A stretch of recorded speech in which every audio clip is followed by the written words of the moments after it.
Hello বন্ধুরা, আজ আমি তোমাদের জন্য একটা নতুন ভিডিও নিয়ে চলে এসেছি। নতুন ভিডিওটাতে তোমরা থাম্বনেল ও টাইটেল দেখে বুঝে গেছো যে ভিডিওটা কী ধরনের হতে চলেছে।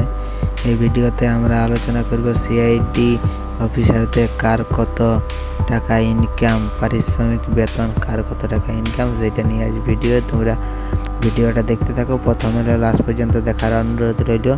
আর এই ভিডিওতে একটা লাইক করে দাও, আর এই চ্যানেলে নতুন হয়ে থাকলে চ্যানেলটি সাবস্ক্রাইব করে দাও।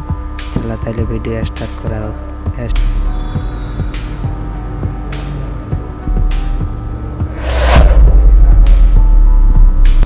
Number 5, doctor Salunke. তিনি 1998 সালে সিআইডিতে যোগদান করেছিলেন। সিআইডি চরিত্রে ডক্টর সালুঙ্কের আসল নাম নরেন্দ্র গুপ্ত। তিনি সিআইডিতে অভিনয় করার জন্য প্রতি এপিসোড পিছু প্রায় 40,000 টাকা পারিশ্রমিক নিয়ে থাকেন।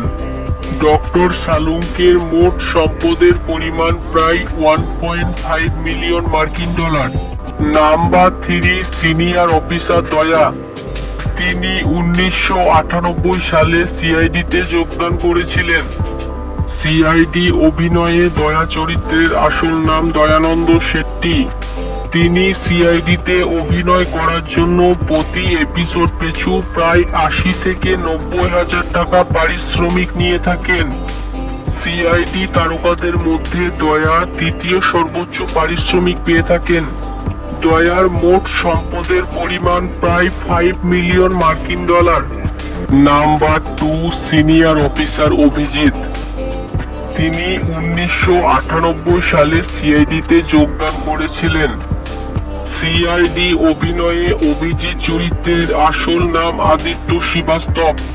তিনি সিআইডিতে অভিনয় করার জন্য প্রতি এপিসোড পিছু প্রায় 1,20,000 টাকা পারিশ্রমিক নিয়ে থাকেন।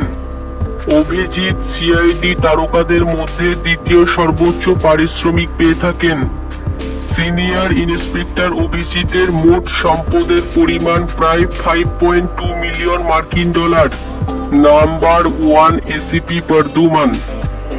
তিনি 1998 সালে সিআইডিতে যোগদান করেছিলেন। সিআইডি অভিনয়ে এসিপি বর্ধমান চরিত্রের আসল নাম শিবাজি সাত্তাম। সিআইডিতে অভিনয় করার জন্য এসিপি বর্ধমান প্রতি এপিসোড পিছু প্রায় 1,50,000 টাকা পারিশ্রমিক নিয়ে থাকেন। সিআইডি তারকাদের মধ্যে সর্বোচ্চ পারিশ্রমিক পেয়ে থাকেন এসিপি স্যার।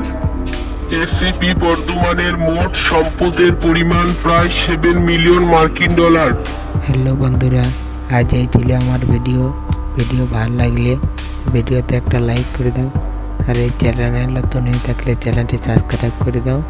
নতুন ভিডিও দেখার লাগে ধন্যবাদ।